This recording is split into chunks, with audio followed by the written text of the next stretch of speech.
está conmigo Cindy Peña, que estamos hoy celebrando la apertura del artista Gego.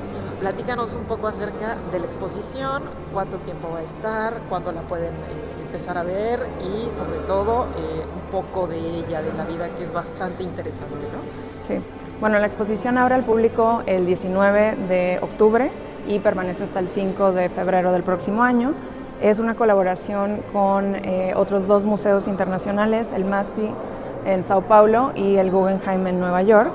Y es una exposición que hemos estado trabajando ya bastante tiempo, unos 4 años. Fue interrumpida por la pandemia en su primer momento y pues estamos muy contentos de ya poder presentarla. Es una exposición retrospectiva, quiere decir que incluye todas las etapas de producción de la obra de Gego, desde sus primeros dibujos y grabados y acuarelas en los años 50 hasta las últimas obras que produció durante su vida. Murió en 1994. Tenemos obras que abarcan básicamente todo este periodo de tiempo y de todas las series que produjo, que fueron muchísimas. Era muy versátil en su producción, entonces trabajó principalmente, o se le conoce principalmente por estas esculturas que estamos viendo acá detrás de nosotros, que de hecho ella se negaba a llamarlas esculturas, porque pensaba que esa era una categoría que implicaba como otra cosa, ¿no? Un volumen estático, fijo, pesado, y para ella era mucho intentar hacer lo contrario, intentar hacer que sus esculturas tuvieran vida, que tuvieran mucho aire, que fueran como entre transparentes y como mucho más imaginativas quizá que las esculturas a las que estamos acostumbrados. Pero también produjo muchísimos grabados, dibujos y acuarelas, que es lo que van a poder ver también en mucho del espacio de la galería.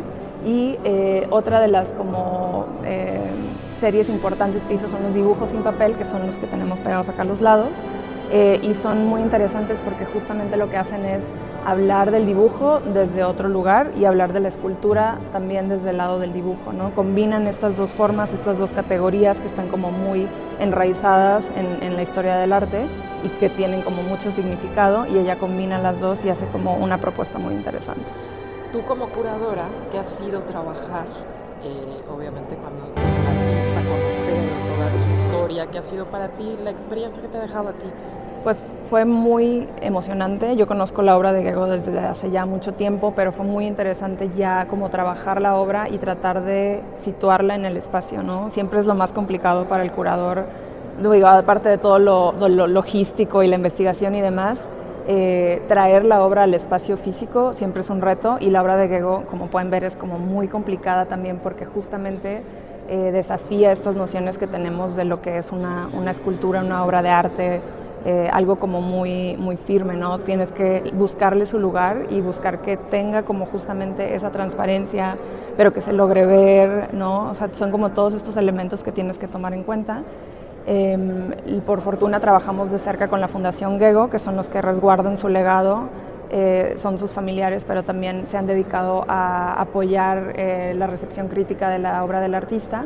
Entonces, por ese lado fuimos muy afortunados, pudimos contar con su apoyo y reunir todas estas obras que vienen de diferentes colecciones internacionales. Soy Pablo León de la Barra, curador para arte latinoamericano del Museo Guggenheim en Nueva York, y uno de los curadores de esta muestra, que como Ruth dijo, es una muestra que empezó en Sao Paulo antes de la pandemia. Nos atravesó la pandemia y ahora se retoma casi 2 años y medio después, y acontece aquí en Jumex, en México, y de aquí va para Nueva York, para el Museo Guggenheim, ¿no? Bueno, importante, uno, la idea de la colaboración entre instituciones, la idea de una exposición que empieza del sur y que sube hacia el norte, ¿no? La idea de una exposición de una artista mujer, aunque nacida en Alemania, pero que se volvió venezolana, que es una de las principales figuras del siglo XX y que sin embargo solo ha sido en los últimos 20 años que ha sido valorizada como tal, ¿no? Entonces, esta exposición forma parte del esfuerzo de las 3 instituciones, también de reponer o reparar estas asimetrías que existen no solo en el mundo del arte en cuanto a producción de género, ¿no? Entonces, es para nosotros, bueno, fundamental el darle su lugar a Gego. Gego, su nombre viene es un apodo que ella se creó de la unión de las dos primeras letras de su nombre y de su apellido, ¿no? Gertrud Goldschmidt, Go. Ella nació en Alemania, en Hamburgo, 1912, estudia arquitectura y en 1939, con la venida de los nazis en Alemania y la persecución de los judíos, ella, siendo de origen judío, tiene que dejar Alemania, ¿no? Tiene la suerte de poder salir a tiempo, ¿no? Creo que esto es una cosa marcante en su vida, ¿no? El tener que haber dejado la vida que estaba construyendo para ella en Alemania, sus estudios de arquitectura en Stuttgart, y el único lugar para donde consigue visa de trabajo, que no era tan fácil, no era que cualquiera, o sea, hoy día estamos viendo crisis de refugiados similares, tanto de venezolanos saliendo de Venezuela, ucranianos saliendo de Ucrania, no era tan fácil ir a cualquier lugar. Ella consigue una visa para ir a Venezuela. Se va sola a Venezuela, su familia también fue a diferentes lugares, algunos fueron a Estados Unidos, otros a Londres, y llega a un país donde ella no habla el idioma y donde no conoce a nadie, ¿no? Solo con esta oferta para trabajar de arquitecta. Ahí ella se casa con un alemán que conoce allá, trabaja como arquitecta y diseñando muebles los primeros 10 años, tiene 2 hijos y creo que es muy importante esto de que en realidad pensar que ella se vuelve artista en Venezuela, ¿no? O sea, su proceso de volverse artista es algo que se da en Caracas. Caracas se encuentra en un proceso pleno de modernidad debido al boom petrolero, ¿no? Si pensamos en el boom que sucedió aquí en México en los años 70 de petróleo, pues imagínense algo a una potencia aún mayor. Había mucho dinero, mucha construcción y hay un momento de arte efervesciente, ¿no? Y sobre todo de arte abstracto, es el momento de arte abstracto ahí, de arquitectura. Se está construyendo una ciudad universitaria, o algo similar a lo que sucedió en México, una ciudad universitaria moderna, y donde se da una integración plástica en esta ciudad universitaria, ¿no? Donde el arquitecto invita a una serie de artistas nacionales e internacionales a hacer obras en diálogo con la arquitectura. Entonces todo esto de alguna manera está aconteciendo cuando Gego está ahí, los primeros años que ella está llegando y está viendo que todo esto está aconteciendo. Hay artistas como Carlos Cruz Diez, como Soto, Otero, que están trabajando la abstracción, el kinetismo, la idea del arte geométrico que parece que se mueve a través de la geometría. Y en 1952 ella se nacionaliza venezolana, se vuelve venezolana. Ella perdió la nacionalidad cuando abandonó Alemania y se divorcia de su primer marido. Entonces esto es fundamental porque ella a los 40 años es que realmente se vuelve artista, ¿no? O sea, creo que de alguna manera también es un ejemplo de que no hay momento o no hay edad para uno dedicarse a lo que quiera hacer, ¿no? Y a partir de ahí se da un proceso de total libertad, un proceso que dura 42 años hasta su muerte en 94, un proceso de exploración, de libertad, donde a través de la geometría ella va creando una serie de estructuras que de alguna manera van explorando esta idea de la libertad a través de la abstracción, ¿no? Entonces lo que van a ver en la exposición es todo este desarrollo que se va dando a través de 4 décadas de su trabajo y toda esta búsqueda que ella hace a través de estas estructuras.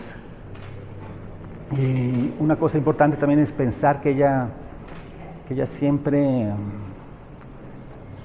retó la idea de qué es lo que es escultura, ¿no? Ella decía, es algo así, no, la frase exacta se les puede dar Ruth, pero algo así como: esculturas son objetos pesados, masas, volúmenes que ocupan un lugar en el espacio, exactamente lo que no hago yo, ¿no? Y lo que van a ver es que ella está siempre en esta constante búsqueda a una dematerialización del objeto, ¿no?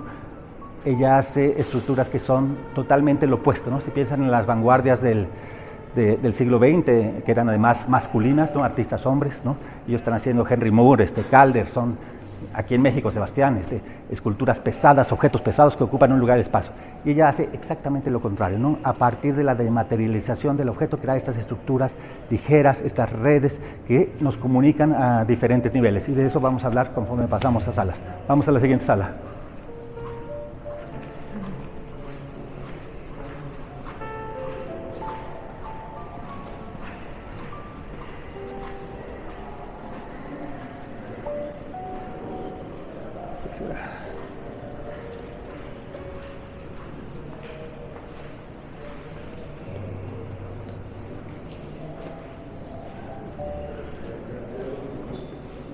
En el pasillo donde no paramos, pero lo pueden ver después conforme vayan caminando, hay unas de las primeras obras que ella hace en los 50, ¿no? Donde ustedes ven que ella está trabajando la figuración, la acuarela, el dibujo, representación del paisaje de Caracas, la casa en Tarmas, una pequeña ciudad, un pueblo principalmente de población afrocaribeña, donde ella se va a vivir con Gerd Leufert y donde por 3 años ella empieza a desarrollar la confianza de hacer su propio trabajo, ¿no? Y aquí empiezan sus primeras exploraciones en cuanto a la abstracción, el trabajo con la línea, sus primeros dibujos. Es importante también señalar que ella siempre está trabajando par y par dibujo y escultura, ¿no?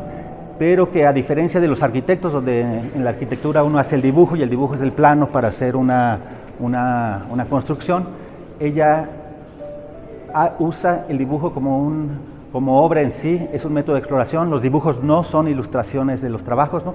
Son exploraciones con su propia exploración, ¿no?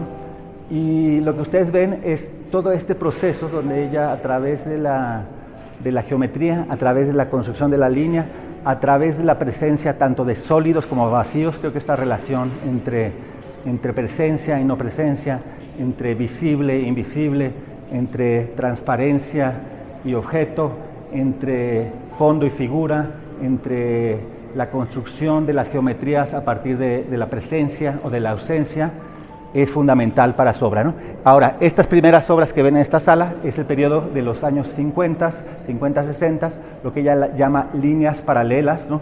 Obras construidas a partir básicamente de la acumulación de líneas que van haciendo estas figuras. Ahora, lo que ven ustedes en casi todos estos casos es que son trabajos, esculturas que son mucho más pesadas, ¿no? Están hechas de fierro, de acero, que son soldadas. En muchos casos ella primero hacía maquetas de estilo como ella aprendió en arquitectura, y que trabaja junto con el herrero que le ayuda en la soldadura de las esculturas objetos. La redonda que ustedes ven aquí, de 1959, es una obra muy importante porque es la primera obra que el Museo de Arte Moderno de Nueva York, el MoMA, compra de ella, y que de alguna manera es la primera validación que ella tiene en el extranjero como artista, ¿no? Y que de alguna manera tiene un efecto importantísimo para su posterior carrera en Venezuela.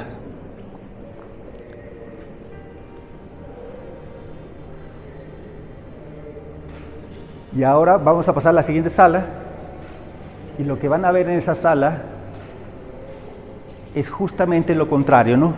Van a ver un cambio total tanto en el lenguaje, ¿no? Sigue habiendo exploraciones con la geometría, sigue habiendo exploraciones con el material, pero lo que vamos a ver ahora y es el trabajo por la que Gego es más conocida, que son esculturas totalmente ligeras, hechas de alambre, donde ella, a partir de estructuras de triángulos o de cuadrados, va construyendo esta serie de objetos y desarrolla su principal trabajo, que es lo que ella llama las reticulares, ¿no? Las reticulares son grupos de redes que empiezan a través de unirse a crear estas formas libres que van flotando en el espacio. Su obra mayor culmina en 69 con la construcción de la Gran Reticularia. La Gran Reticularia es una red que es la acumulación de todos estos objetos que forman un espacio penetrable donde el espectador podía entrar y estar inmerso dentro de este espacio instalativo. Es una obra que aún existe, que está en Venezuela, que ha estado bajo restauración los últimos 10 años y que es considerada su obra maestra. Entonces, la idea de toda esta instalación en este salón era, bueno, como no podemos tener la reticularia porque está en Venezuela, pero al menos crear una especie de ambientación que nos permita estar en contacto con toda esta serie de trabajos, estas 3 décadas de trabajo a partir de la construcción con alambres, de construir a partir de la geometría, ¿no? Estas esculturas, estos trabajos, estas estructuras que Gego construye, ¿no? En el espacio central lo que van a ver es el desarrollo de todo un cuerpo de obra donde ella va creando lo que llama chorros, que son estas estructuras que están que están cayendo, que hacen referencia a la naturaleza, a cascadas, a los troncos, que tienen que ver también con estructuras arbolares, las esferas, que nos remiten tanto a esferas flotando como a nubes, y luego columnas, lo que ella llama columnas reticulares, ¿no? Entonces, bueno, todo un cuerpo de obra donde por un lado ustedes ven la maestría total de la geometría que ella tenía, ¿no? Era preciso tener todo un conocimiento de cómo las cosas se estructuran, pero por otro, una total y constante experimentación de la libertad, ¿no? No hay figura que sea idéntica, ella siempre está trabajando en series.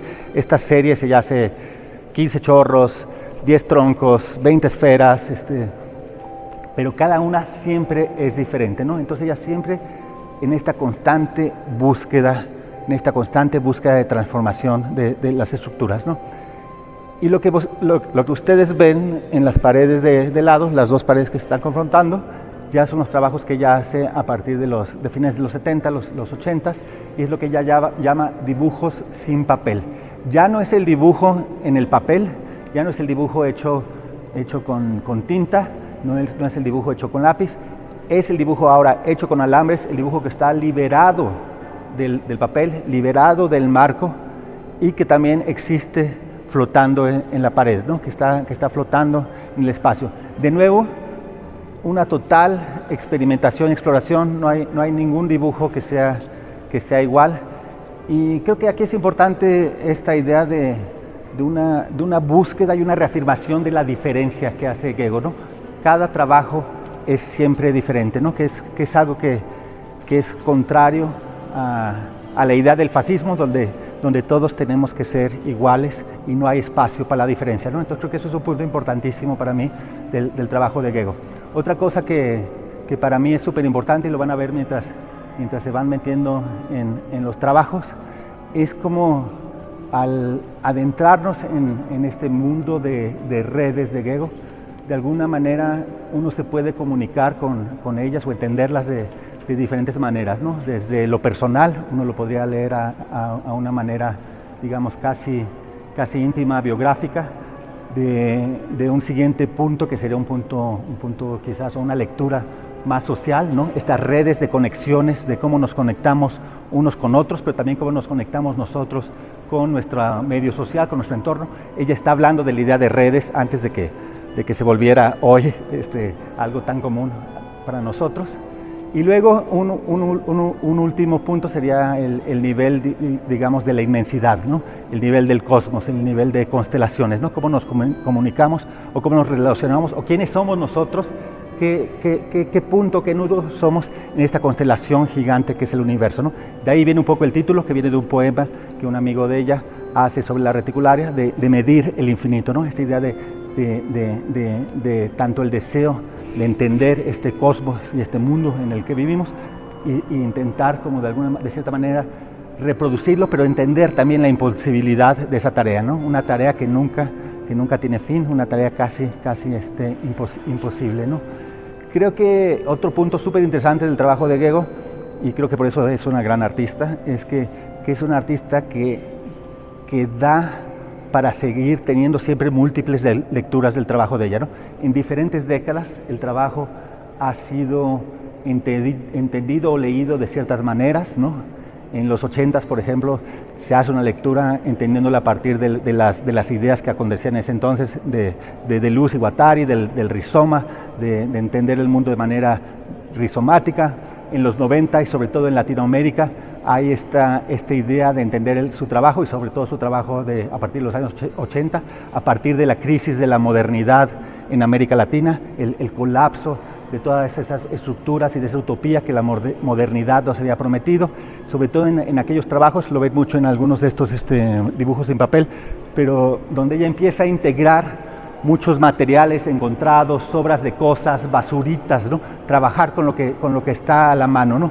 Donde integra la imperfección al trabajo y donde lo imperfecto forma parte del trabajo, ¿no? En la pared allá van a ver dibujos que tienen que ver con la idea de la reticularia, de dos diferentes momentos, de los finales 60, principios 70, que son dibujos a partir de la línea, y donde básicamente ella está tejiendo con la línea. Y ya ustedes casi ven cómo cómo el dibujo, la línea se mete entre sí mismo para ir creando estas redes, estos tejidos. Y en la otra, que son acuarelas, son dibujos que ella hace a partir de los 80s y donde hace exactamente lo contrario. Ahí ella dibuja esa red, ahora con acuarelas, a partir justamente del vacío que crean las geometrías que ella dibuja con la acuarela, ¿no? Y por último vamos a pasar a la tercera sala, o penúltimo, vamos a pasar a la tercera sala.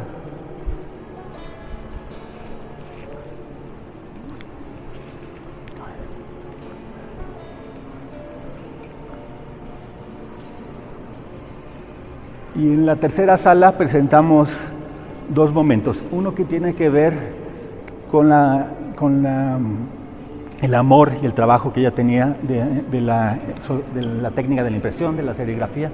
Son trabajos que ella hace en 66 cuando va a Los Ángeles a Tamarind Press y donde aprende la técnica de la impresión y de la serigrafía, pero donde también empieza a hacer libros de artistas, ¿no? Y que fue una pasión constante que ella tuvo durante su vida, ¿no? Esta idea de hacer libros hechos a mano.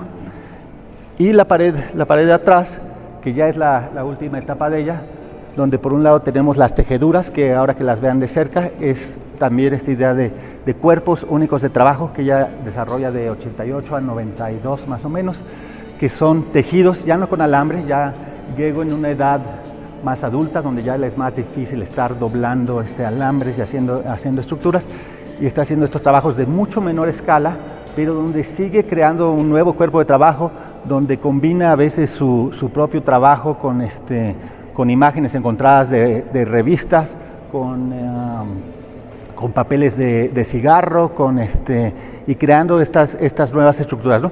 Entonces creo que lo que es interesante también es ver esta evolución que se da a través de las décadas, donde ella sigue creando nuevos cuerpos de trabajo, ¿no? Que no se detiene y no se casa con ningún momento ni estilo artístico, sino que sigue cuestionando lo que es el trabajo. Es siempre una constante búsqueda. Y lo último cuerpo de trabajo que ella llama los bichos, que son objetos muchas veces de menor escala, hechos otra vez con objetos encontrados, restos de alambres, el pedacito del teléfono que se rompió, la antena que ya no sirve, objetos que parece que no sirven para nada. Y estos otros bichos más grandes, donde lo que vemos es el colapso total de la retícula y de la forma, ¿no? Si piensan que ella empieza con la esfera redonda, geométrica, hecha de líneas, aquí tenemos una red que totalmente se está desarticulando para crear estructuras y formas que aún no sabemos exactamente lo que pueden ser, pero que apuntan hacia un futuro diverso, un futuro múltiple, un futuro que integra la diferencia, ¿no? Entonces creo que eso es parte fundamental para entender el trabajo de Gego. Entonces échenle un vistazo aquí a estos trabajos. En la vitrina de allá hay algunos catálogos de diferentes momentos de su carrera. Para ella el diseño gráfico siempre fue importantísimo, colaboración con diseñadores. Gerd Leufert, su pareja, era diseñador gráfico, pero colabora con todos los diseñadores de vanguardia de Venezuela del entonces. Entonces esta idea de que era alguien que estaba siempre en diálogo. Ella fue profesora en la universidad, formó a muchos de la nueva generación, tuvo mucha influencia como profesora en las generaciones jóvenes, en diálogo con la poesía, en diálogo con la danza. Entonces una artista súper compleja que es parte del trabajo que presentamos aquí para ustedes. En la última sala, que ya es la de salida, es una sala de documentación. Ahí ustedes van a ver documentación de la reticularia que les hablé, este gran espacio inmersivo. Hay fotos y hay documentos. Y enfrente hay trabajos de escultura pública que ya hizo en Caracas durante los 60 y 70. Entonces también da para ver otras dos escalas del trabajo que obviamente serían imposibles tener aquí en sala, ¿no? Y creo, bueno, con eso un poco darles el vistazo general de la exposición. Muchas gracias a todos.